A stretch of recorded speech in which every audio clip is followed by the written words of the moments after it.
my. All right. Let me see. What do we have here in the chat? We have an IT major. Okay. Somebody on Gen 103.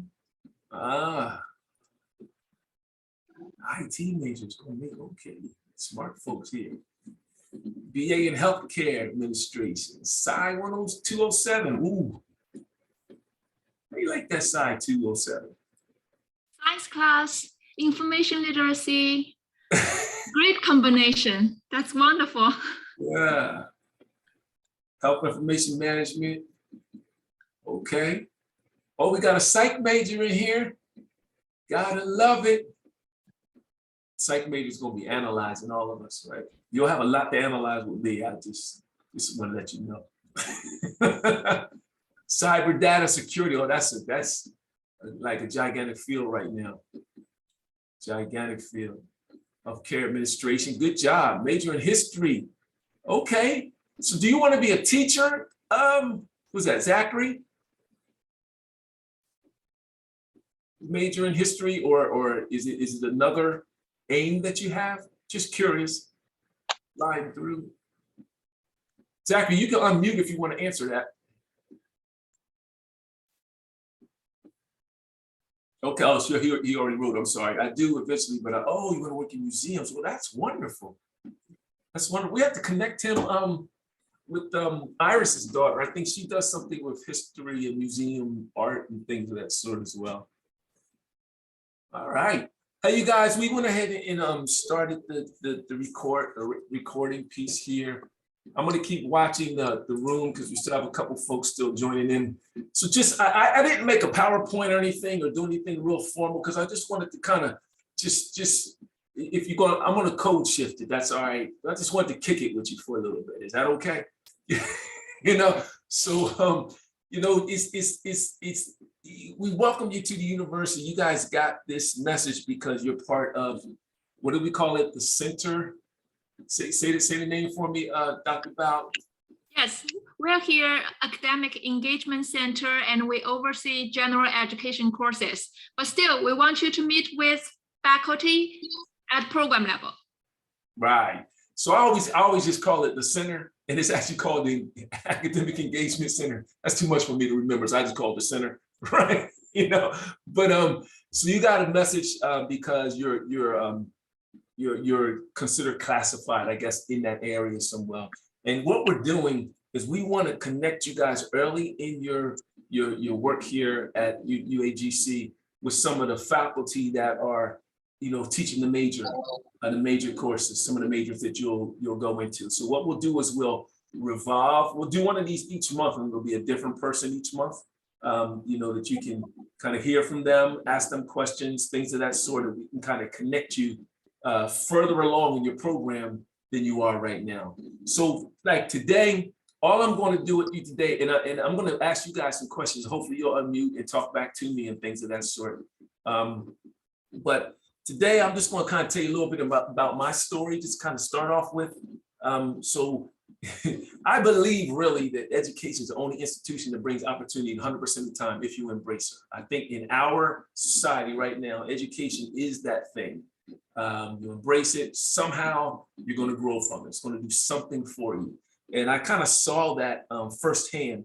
And so I speak frankly, so I don't want to offend anyone, but I speak frankly. So my dad, he was born in 1926 in Durham, North Carolina.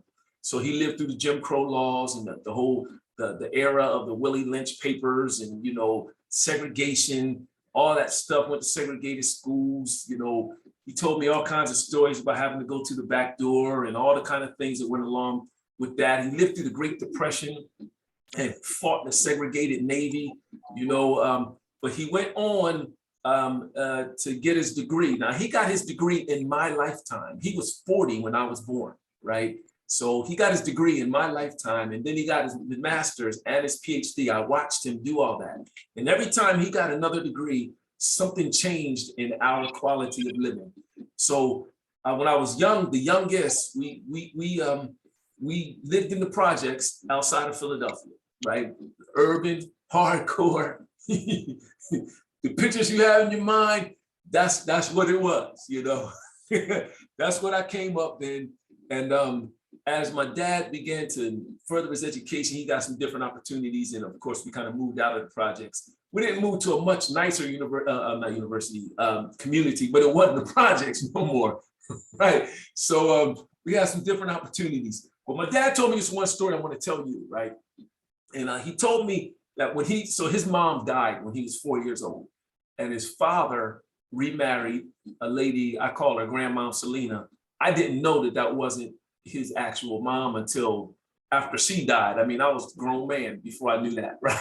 And my dad's dad then died when he was 16.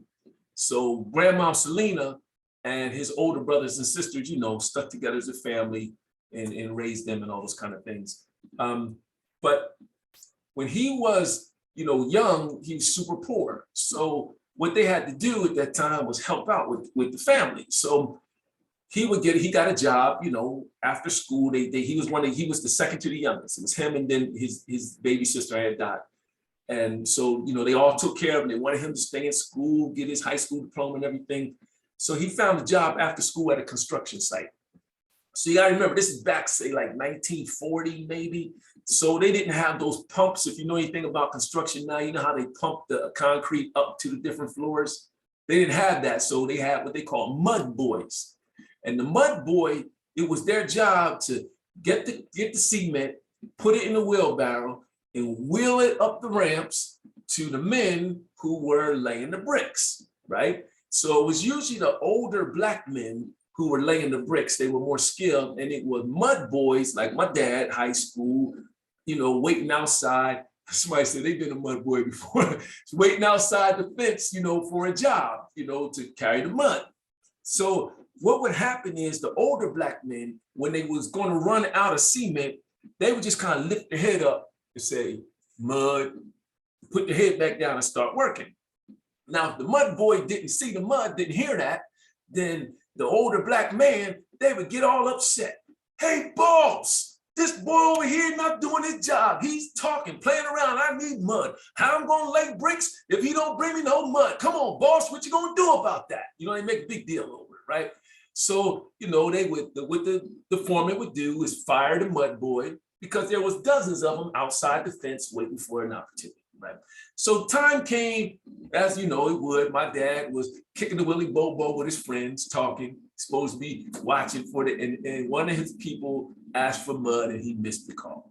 Well, the man got upset. Boss, this boy over here talking, I don't have no mud, can't lay no bricks. How am I gonna do my job? He's not doing his. What you gonna do about it, boss? Right? So my dad hears him. He starts to take the mud over there, hoping that, you know, he can make it there before the foreman hears or sees.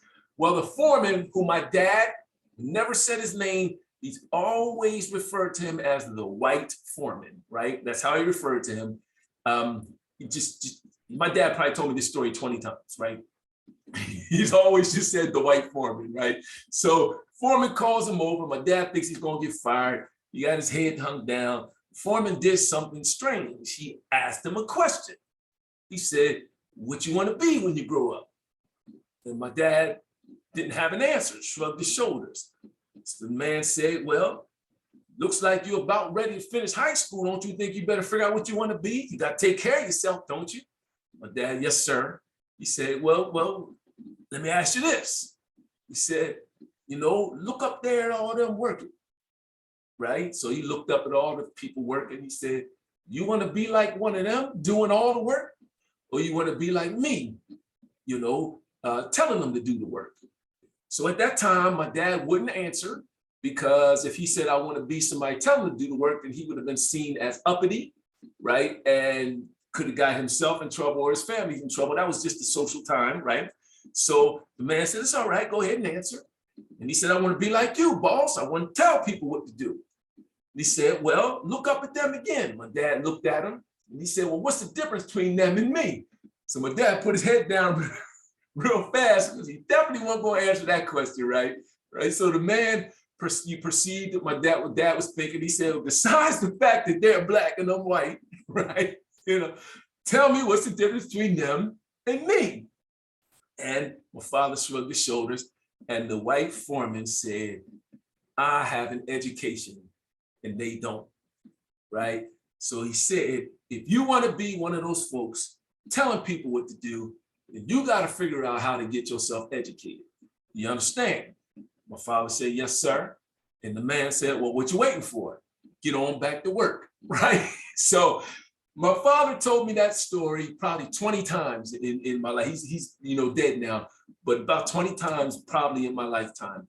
And I often wondered what would have happened if that white foreman didn't take that 2 minutes that whole conversation took to put that seed in my father's mind and in his heart. What would have happened, to either him or to us in our life. So my dad went on to get his degree, his PhD. He retired from the oldest historically Black college and university in the country, right? My oldest sister is a doctor with her own practice.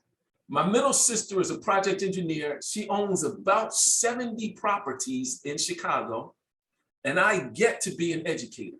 So I often wonder what would have happened if that conversation didn't take place. And even more than the conversation, the meaning, the heat or the depth of the conversation was, you gotta get yourself educated.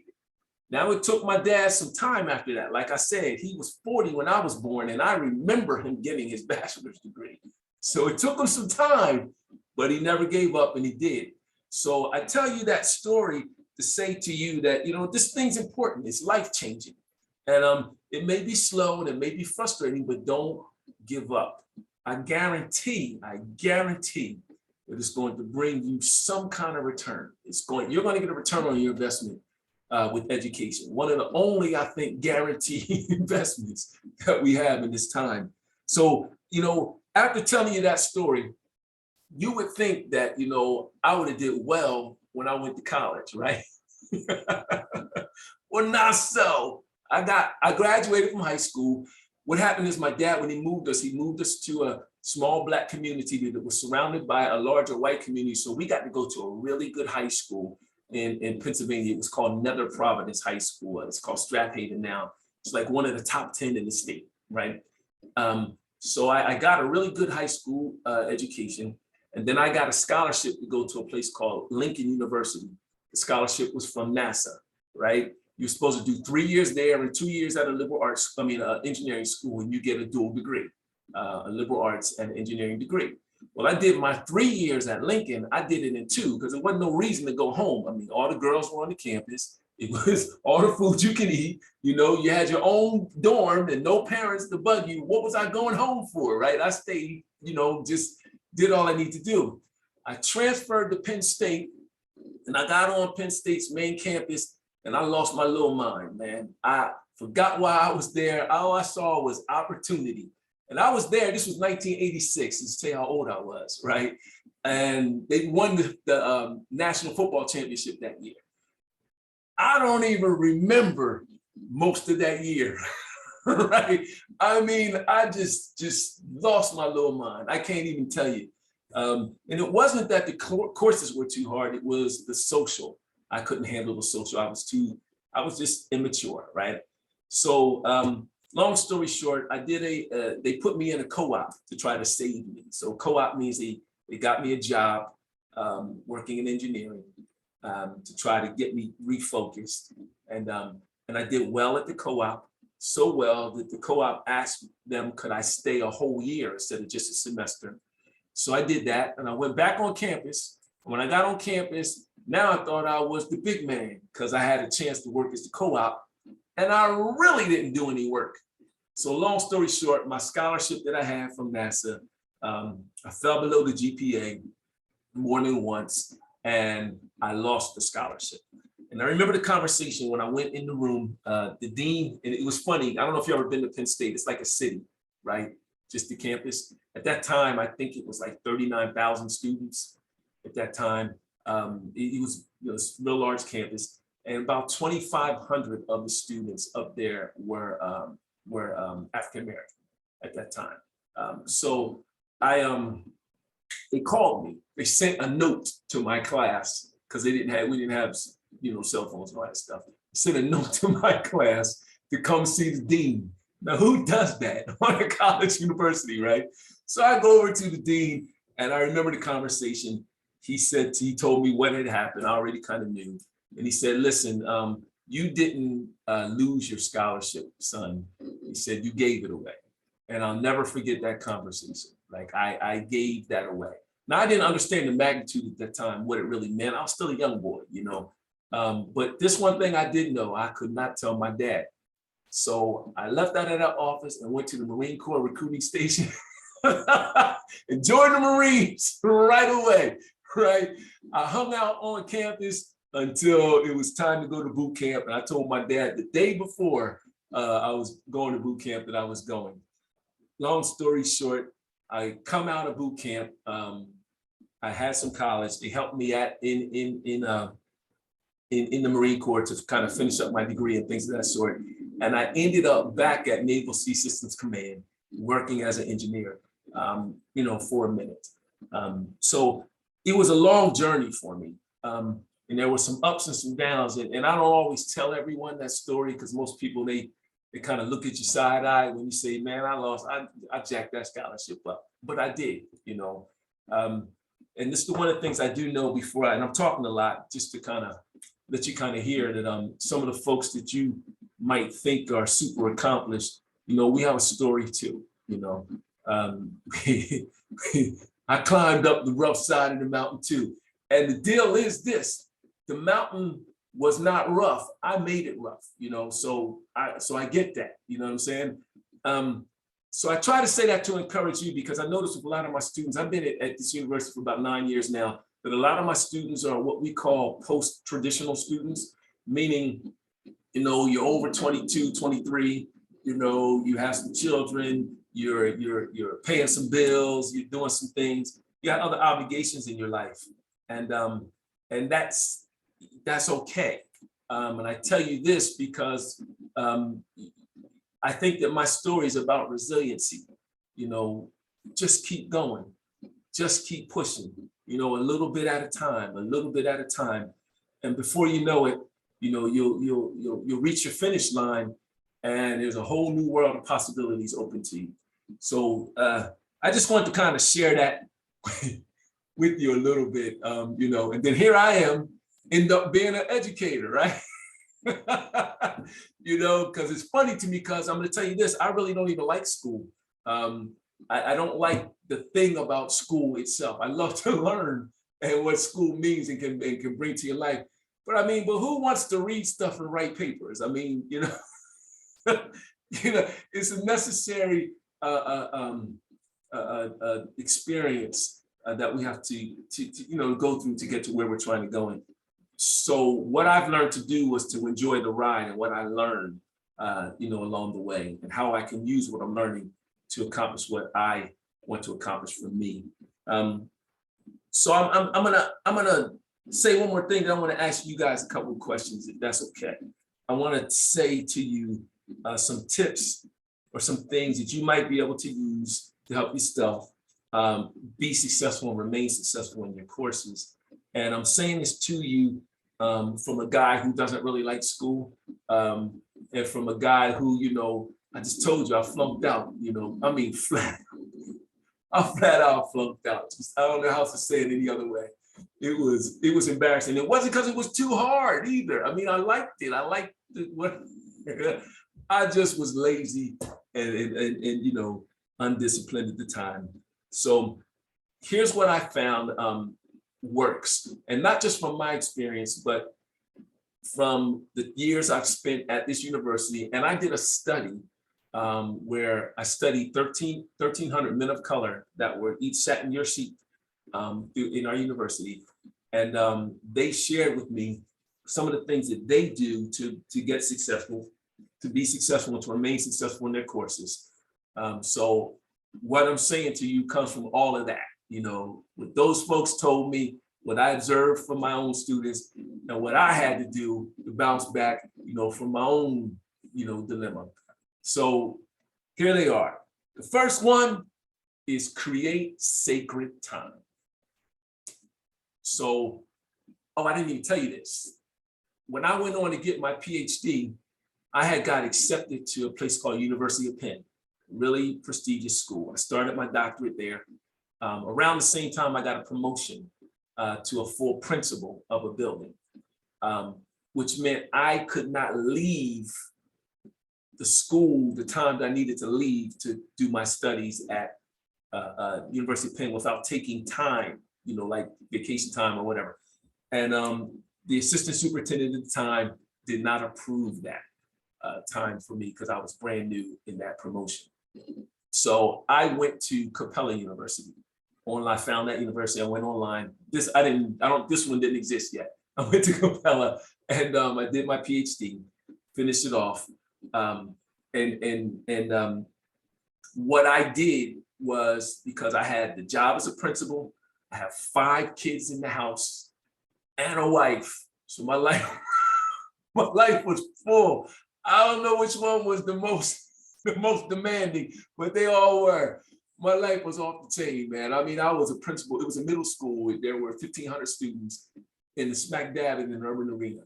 So it was, I had a lot going on. How I got through Capella was this first one I'm telling you, sacred time.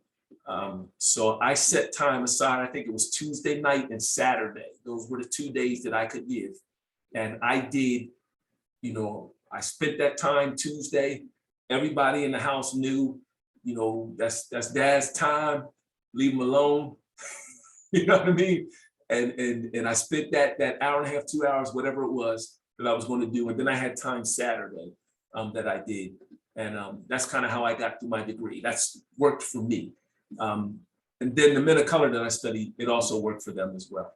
The next one is what I call a course at a glance table. Course at a glance table. That works real well with your courses, because when you open up Canvas, right, and you go to that home page of the course, you know how it says week 1, week 2, week 3, week 4, and then it shows you, you click on the discussions or the assignment, right? What you can do at that point is click on, I think it says course review or course, that first link that says, it just kind of course overview. I think that's what it's called, right? You can click on that course overview link, right? And it will show you what you have to do for that week, right? So what I suggest you do is get another piece of paper or whatever, write it down or put it on. And what you do is you create 5 of those little tables, 1 for each week, right? And you say, okay, I have a discussion this week, and you already have looked at the discussion and said, it's going to take me about 40 minutes. You know what I'm saying? So you say what you have to do, give yourself a note about it, you know, discussion this week, talking about growth mindset, 40 minutes. So that means you got to look at the discussion to tell how long it's going to take. I mean, don't just guess, you know, like open it up and look at it. So I suggest you take time Sunday night or something like that to look at that. That would take you 20, 25 minutes to do. Now you have somewhere, you got a sheet of paper somewhere where you can hold it up and you can see your week at a glance. You put that somewhere near where your workstation is, if you have one, or however you do it, on your notepad, and you can look at that. And when you look at that course at a glance, now you know what time you need, especially if your life is super busy. And now you can plan ahead. All right, I've got this assignment. It's a 10-pager. I'm gonna need some time on this one, right? I need to work on this a couple of days, and I'm gonna do 2 pages this day, 2 pages that. And you can plan yourself a little better so everything doesn't run up on you and you find yourself in a Penn State situation like me. I'm laughing, but I'm serious. That worked for me. I mean, I don't even know how to tell you how much it worked. And I think it worked more because I took the time ahead to look at it, you know, the week ahead. So it was in my mind because I wanted to be successful, and it wasn't like I couldn't. I just need to plan it out a little bit. Third thing, and this one is simple, partner up. I know you're taking courses and you might get new people in each course that are classmates, but partner up. Find somebody in there and get vulnerable and make a friend. I even suggest folks in my courses, when they get to the 300 levels in EDS, I say, listen, talk to your partner, somebody you like in this class, find out what your next class is and call your advisor and say, no, I want to switch to this class with such and such teacher so that you can stay with your friends. Create what I call a fake cohort. So here's the thinking behind that. I can't think of one thing in life that I did by myself. Somebody was involved in everything I've done. You know, there was somebody there. You know, I had a friend, I had somebody there, classmate, partner. Somebody was along for the ride in some capacity. In my whole education career, I always worked in groups. You know, we either met in the cafeteria, the library, the student union building, the girls' dorm, oh, I said that one already. You know, so we met wherever it was we were going to meet, you know, as a group. Yeah, we had some fun, and yeah, we did some things, but we worked together, you know. So if you work together with folks, now you say, well, how can I work together? We got to all submit our own discussions. That's okay, submit your own, but you can talk about it. You can text each other back and forth. I was thinking such and such, what do you think? You know, this is the direction I was going to go. What direction were you going to go? You look at mine, I look at yours, that kind of thing. You know, papers and everything else. Of course, you want to keep your academic honesty in play, right? Unless it's a group project, right? But create those fake cohorts, those false cohorts. Work together, help each other out, move through that thing. There's a couple of them I had in Capella. One guy from Little Rock, Arkansas. There was another young lady from New York. We worked together as a trio. We synced our courses up together. When we got our next course and we weren't all in it, we said, okay, we all want to go to this such and such course. Who's the teacher? We called that advisor, said, no, I want to switch. How can I switch? So, I mean, I know I might be causing some trouble right here, but that will help you be successful with something you want to do. The next one I have for you guys, and this is intuitive too, super intuitive. Talk to your instructor. I was gonna say bug your instructor, right? But I figured I stay nice. Talk to your instructor, because I didn't want you to think that you're bugging them. I want you to understand something, and everyone may not operate in this mindset, but here's the truth of the matter. We work for you. I'll pause on that. We work for you. Yes, you do have to come through me to finish that course and get to your next course, but I work for you. I serve you, right? I get paid every other week as a full-time instructor to make sure that you are successful, to help you be successful. So I work for you, right? So you are not bugging your instructors. I suggest that you get that email, you find a way to contact them, ask them for their phone number. They want to give it to you or not, ask them anyway, right? All my students have my cell phone number. I can read you text after text right now that they send me. But talk to that instructor. There shouldn't be a week that goes by in that course that you're not sending some, you know how you inbox in Canvas, that you're not sending them some message. Even, and I taught my kids this too, even if you have to make up something, you know, even if you understand the assignment, come up with an intelligent question and send it to them. That puts you on their radar. That makes them know that you care about what you're doing, that you're doing your best, you're working hard. We all know that you have other things going on in life, but what that will do is that will help you. It gives you the edge. It puts you on their radar, and it gives you that extra, you know, that extra inside information that they can help you with. So talk to your instructor. It shouldn't be a week that goes by that you don't say something to them, you know, whether it's a question, clarification. And if you're doing a project and you're doing an assignment, a discussion, and you don't really get it, then ask the question. But ask it intelligently. Don't say, I don't get it. Don't just call them or email and say, I don't get this, you know. Ask the question, you know, I don't understand what you mean by this principle. Where can I find such and such? How can I do this? And and if they don't answer quickly, then send it again. Send it again. If they don't answer quickly, then say something to your advisor. They'll get you to the program lead or the course lead or something like that. But make it your business to talk to your instructor. So I'm gonna say them 4 again for you. You got sacred time. Now, everything I said was intuitive, wasn't it? There was no rocket science to it, was it? It can't be rocket science because I'm not that smart, right? I'm intelligent, not that smart, right? So what I'm giving you are things that I know work. They work for me. I've seen them work for my students. And again, like I said, that study I did, 1,300 men of color who were all successful, meaning they all had 3.0s or above. They were all on track to graduate what's called 125% rate, and they all persisted in their courses year over year.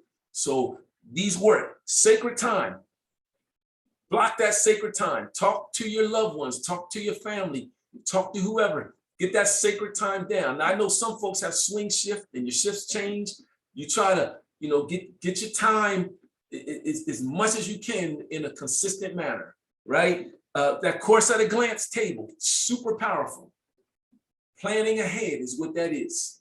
That's one of the 7 habits of highly effective people. So you get that course at a glance table. What do I need to do for this week?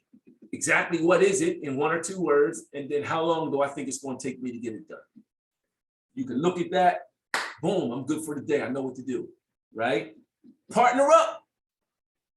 Partner up. Study in the girls' dorm. Anybody been to college, y'all? I think you're probably smiling at that, right? Right. So just no, in all seriously though, partner up. When you work together, you're way more likely to succeed. So do it on your terms. Partner up with someone in that class, and if you find somebody you work well with, you guys try to sync your schedules up as you go throughout your course, especially if you're the same major.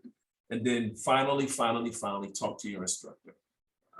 Talk to them. Find a reason to talk to them, so that they know that you're,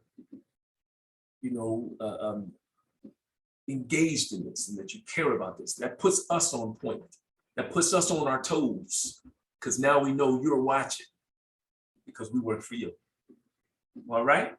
So I talked a whole lot. Maybe hopefully you grab some morsels out of that you can use to help yourself succeed. I'm trying to look at the chat. I wasn't looking for a while. Oh wow, somebody's been waiting in the thing. Let me let them in. Let me look at the chat real quick. But while I'm doing that, even have any questions? So I'm the program lead for the education studies programs. I work in the Department of Education and Liberal Arts. So I teach the education studies and the teacher prep programs. Those are the things that fall directly under me. We're going to have some more folks coming in the months to come that are from the Department of Liberal Arts and in education as well, and then we'll expand out into the other 2 colleges, the other college. Do you have any questions for me about my major or your major or anything that you think I can answer before I tell you a little bit about career and then we keep it moving? You can either put it in the chat, or if you raise your hand, I'll call you. You can go ahead and unmute your mic. Talk. I'm looking through the chat as I'm talking, so that's why I'm stuttering.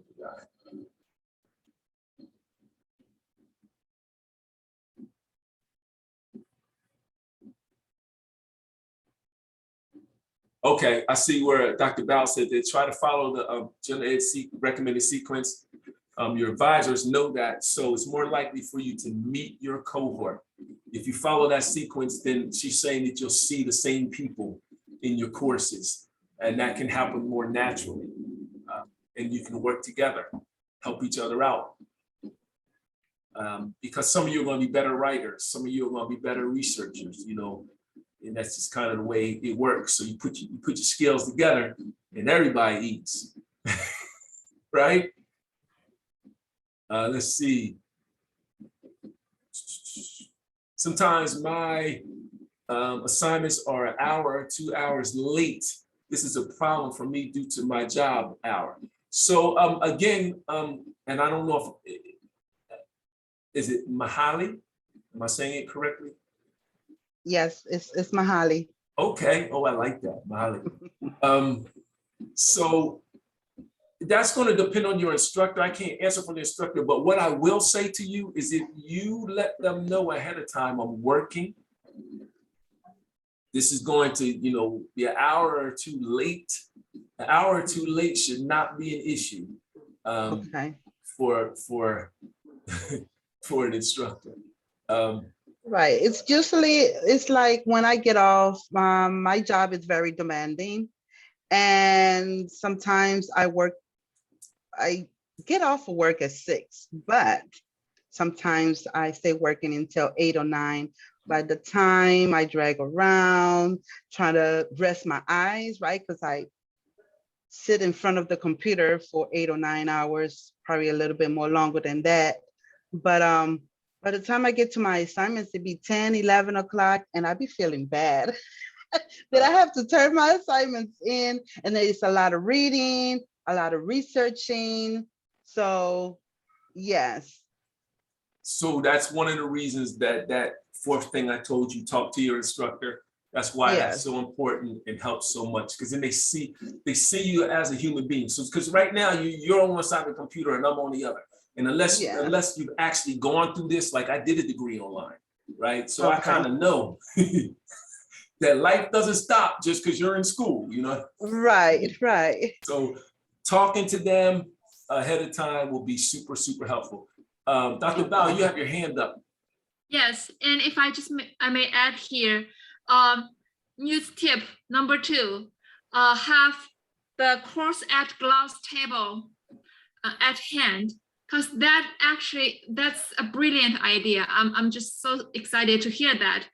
What it tells you is not just like work to do during that week, but actually you have those segmented time where if you look at that piece of paper, you are thinking about that. I remember when we were doing those dissertation, you need to think about your topic while doing the shower. It's the same thing. I know probably discussion takes 40 minutes, paper assignment takes longer, but you don't have to physically sit in front of your computer to start thinking about your assignment. With that course at glance table, you're constantly getting prepared. So by the time you really have time to be in front of the computer and type anything, you are more prepared and it takes less. Yes. Good advice. I like that one. Yes. I would try that one out. So Zachary, thank you for responding to Mahali. Thank you very much for that. It's true. We try to be as lenient as possible. That's another thing that came out of my research. I call it relaxed deadlines, but everyone pretty much understands that. I see, who was it? Ali, right? Ali Abdullah says that, I'm such a loner. I need to start socializing with my peers. So I'm going to say this to you. You may not believe me, but I am super introverted. So when I'm on screen like this is my stage, it's my job, it's my performance me. It's who it's just my gift. This is what I do. But the moment I leave work or I'm not on the stage, Zoom or whatever with folks, I'm by myself. I go to the gym by myself. I'm just me. I like to. So I get that whole loner thing. It's tough for me outside of a work atmosphere to go make friends, but I know that there's times that I need to do that, and it's usually for a purpose. So if you can think of it, that this is to help me get through, you think of it as a task and not going out to make friends, then that helps a little bit for you. But I totally get that. Thanks for bringing that up. I wanted to say that because many folks don't know that about me unless I tell them. And even if you talk to the people I work with at work, ask them something about me outside of work. They're not going to know because I don't, that's not who I am, So that's a very good thing to know. Could I talk about the capstone, what the capstone class entails? So if you're talking about the general ed capstone, I don't know, Dr. Bao, that would be something you know a little more about. I could talk to about what it means in my major. So is Eric Frias, or do you want to know about the gen ed capstone, or do you want to know about the capstone in the major, where I am, or just want to know in general what it is? You can unmute if you're still. Okay, so Eric, if you're talking about Capstone in general education, yeah, I just put a link there which talks about 3 reasons why it's necessary to take a Gen Ed Capstone. So basically, the Gen Ed Capstone, first of all, you need to earn 75 credits before you take the Gen Ed education capstone class, and there is a reason for that. We want you to not only get those broad-based competencies, we want you to try those in your major classes. By the time you're year 3, you get to know more about how to apply critical thinking into business administration, how to apply professional writing into healthcare. So when you have that academic background and experience, then it's more meaningful to do a reflection on your general education capstone, which is like all those broad-based competencies and how you can apply those in the field that you're interested in. And why year 3 with 75 credits? Because if you identify a gap, then you still have a year, or hopefully not too many years, still have a year or 2 to fill the gaps before you graduate from us. The ultimate goal here is to get you more prepared for your career and for your post-graduation journey. So the general education capstone and then the major capstone, they are aligned. It's just the general education capstone is more broad-based. It's across disciplines. And then your major capstone will be more focusing on that particular areas or fields. And then Dr. Miller has more to say about the major capstone. Yeah, the major capstones, you're going to find them to be a little bit more project-based, where there might be a project to do or a summation of a bank of knowledge that you've learned through several courses. We like to throw in something career-based in the capstone courses. We like to use the portfolio, something called portfolio. It's like an electronic portfolio where you gather certain we call artifacts, and that portfolio is something that you can use to advertise yourself to employers and things of that sort. So that's kind of what the capstone is. Like, show me what you know about this whole thing. You sat through this whole thing. Now tell me what you know, show it to me. And that's kind of it in a nutshell. Nicole asked a question about how to get in touch with students because it's an online university. Well, the 2 ways that I see that students get in touch with each other is 1, they just inbox each other in Canvas. And 2, I see them talking a lot to each other in the discussions. So they'll so for instance, I'm looking on screen here, I see Nicole, I think it's Desiree, I'm saying it right, Desiree Austin. So say Nicole and Desiree are in the same class, right? And Nicole sees Desiree's responses and she likes Desiree's style, she likes her flair, right? She says, oh, I want to connect with Desiree. So Nicole will respond to Desiree's discussion and then say in there, hey, I want to email you, or can we talk off, they'll say something like that. I even see them having conversations, about their dogs and stuff in the discussions, but they connect through there. That's the easiest way for them to connect. Start with that discussion, then you can use the inbox, then you can trade each other's numbers and things of that sort. I know in the Masters of Arts of Education, the capstone there, because I teach those capstone courses, there are there's 2 times where you have to work in groups. So that's how we tell you to get in touch with each other. Listen, get your group together, look at who's in the discussions with you, talk to each other. Now you tell me who's in the group. So that's a way to do it. Great question. Great. So Desiree said, what does capstone mean? I'm sorry, Desiree. So at the end of your course, at the end of your program, so there's one in Gen Ed, General Education Studies, and there's one at the end of your major. And again, it's a course that you take that kind of sums up the total of what you've learned thus far up to that point in your program. Right? Anybody? Oh, we got something else. At Nicole. Okay, join synchronous. Okay. Oh, no, I missed that question. Oh, that's another way. That's another way. That's right. That's right. See, because that's the center does all this great stuff. So they have live learning course where they're always talking every week live, and you can get on synchronous sessions with your friends. I don't do that till student teaching in my courses, in my programs. Okay, I cannot get my mic to work, but thank you for the link in the description. All right, show me what you know. That's right. Show me, tell me, right? What's that movie? Show me the money. Something McGuire. Is it you guys too young for that? Is it Eddie McGuire or something like that? He was the sports agent. Show me the money. No, okay. That's my ADHD. Jerry Maguire, there it is. So somebody. Hey, you guys, the only thing I want to kind of leave with, you still have questions, you can still put them in the chat or whatever, but I want to leave you with this last thing. So people go to college because you want to get a job, right?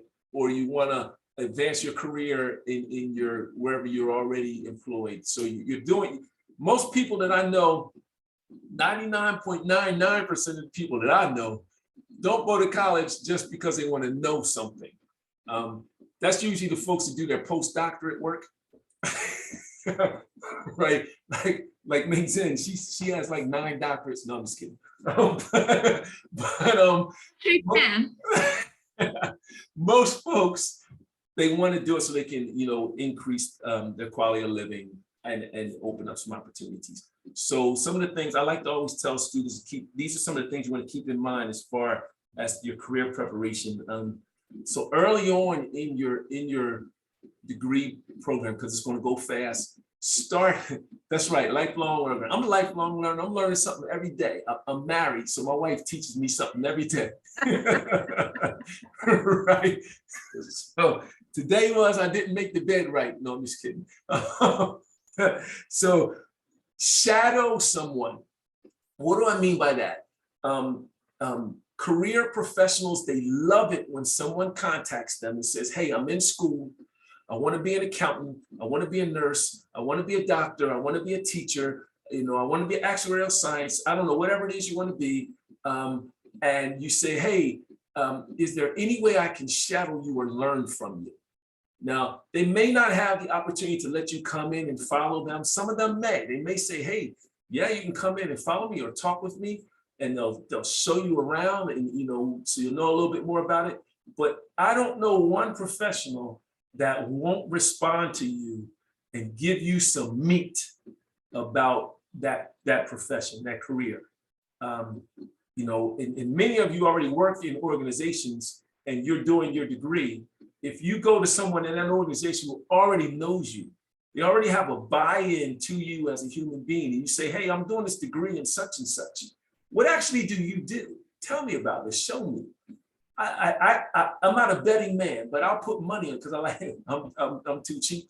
I'll put money on it that they're going to do something to help you. They're going to stop their show somehow to enrich you about that career. So shadowing and mentoring.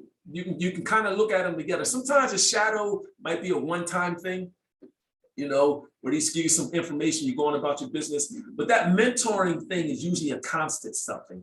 So somebody might give you time. I do this for folks a lot. I mean, I talk to them almost once a month, and about the career, about their progress, about what's next. And then there's folks that can mentor you, and they don't even know they're mentoring you.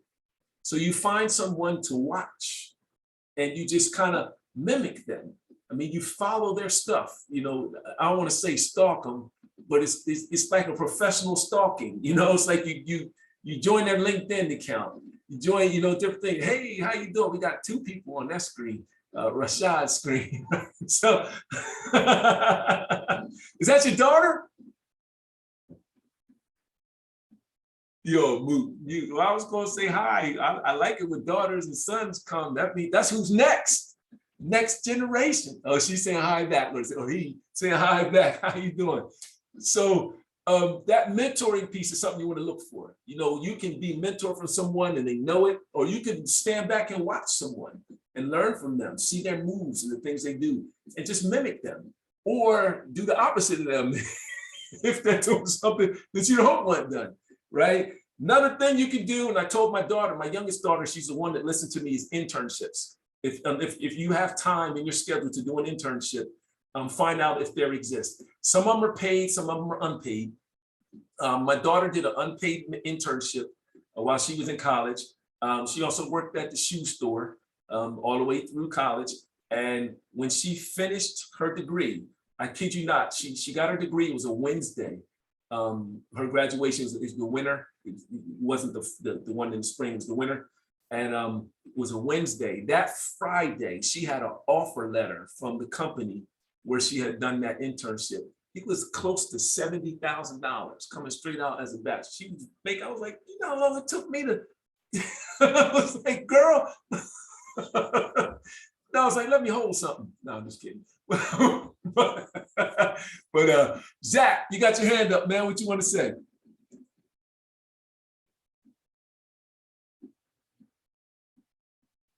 He's trying to get off mute. That's the hardest thing when he's still looking for it. There we go. Can you hear me now? Yeah, I can hear you. Hey, my father actually told me something really similar when I started this plan to get a 4-year degree. And I said, I want to go for history. And he said, what do you want to do? And I told him I want to work in museums. And he said, well, find what museums you like and find the people who work in places that you like and start shadowing them. Like, talk to them on Instagram, follow, see what they do, see if you can go see them and meet them. And I was like, what? That sounds kind of creepy. But I just had a meeting today at the Las Vegas Natural History Museum, and I'm starting a volunteer position on Friday with an archaeologist and paleontologist, and I'm going to be working on mammoth bones. Wow. So Wow. it does pay off. You have good advice. That does work, yes. Yeah. Claps for you.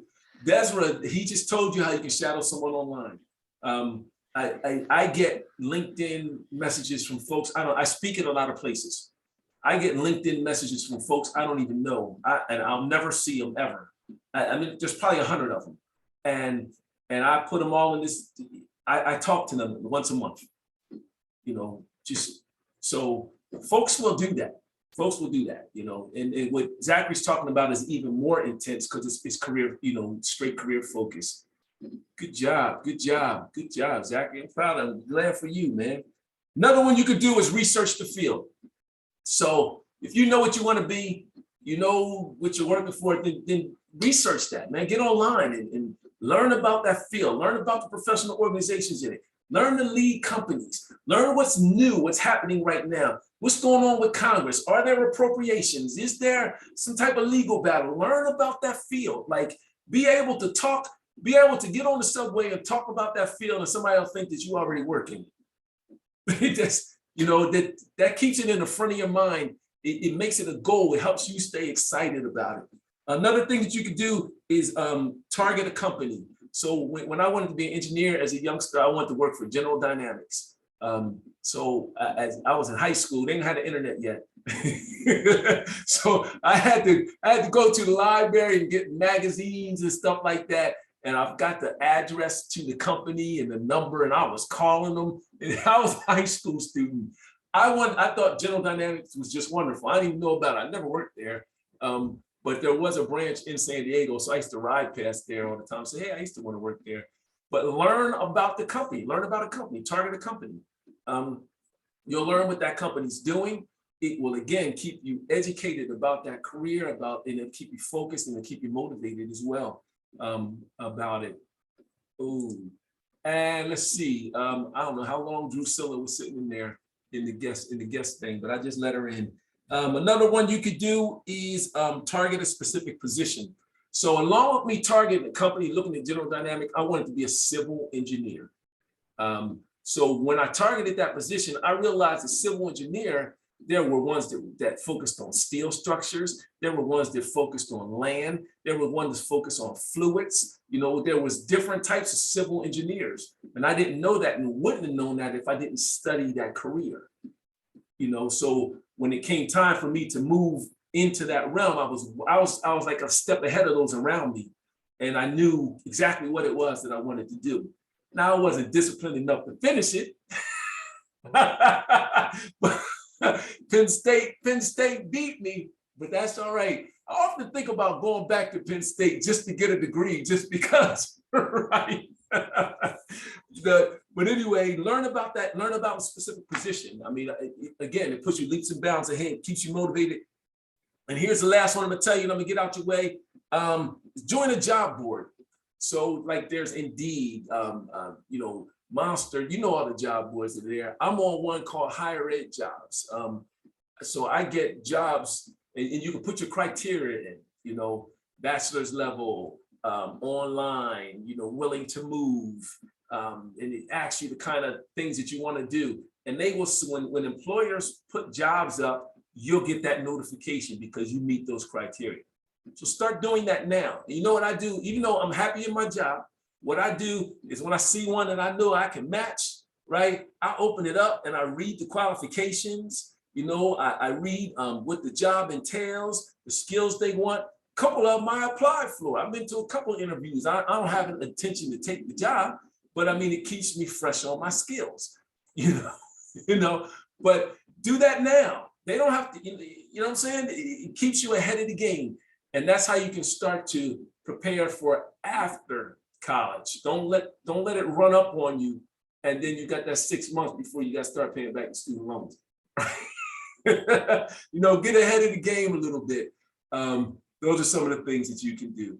So you guys, I've talked a whole lot. Hopefully you guys grab. So if you got something out of this for me, please, if you will just in the chat, just put the #1, type the #1 in the chat. If you got something out of this, if this was a good thing for you. All right, I'm seeing some ones. I'm happy. I got at least 4 of them. Good job. Okay, thank you very much. All right, Rashad, I'm liking that. He gave me 5 ones. And was that your son or your daughter? You were on mute. Oh, that was both. Oh, okay. All right. So you got, man, you got some champions in your house. So you got to do this, huh? Oh yeah, most definitely. They talk all the time about how they look forward to going to my graduation and stuff. So it's like I'm glad I'm doing it now. That way they're able to see it. And it's like my grades are good. And so I'm like, when they're doing bad or not doing well, I'm like, how am I able to work all day, go to military duty, do this and do that, and my grades are good, and the only job is to go to school and come home. Wow. What's going on? So it's good for them to see. As a parent, what to go through for them. I love it, man. That's what I'm talking about. That's what I'm talking. So when graduation comes, man, I don't know if I froze or you froze. When graduation comes, if you come to graduation, please email me, Newton.Miller@UAGC. I'm gonna make sure I'm there. If them champions are there, I want to meet them. I want to shake their hand. Yes, sir. Most definitely. What branch of the military you in? Army. Okay, I ain't gonna hold it against you. No, I'm just kidding. All right, you guys, I'm done. I am super done.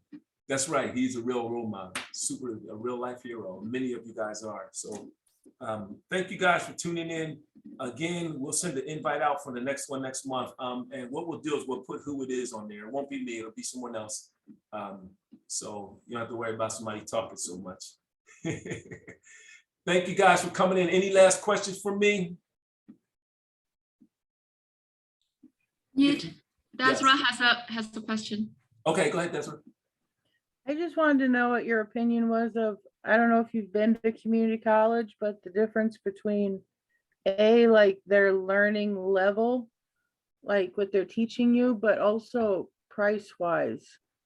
I mean, there's a little difference, but have you been to both?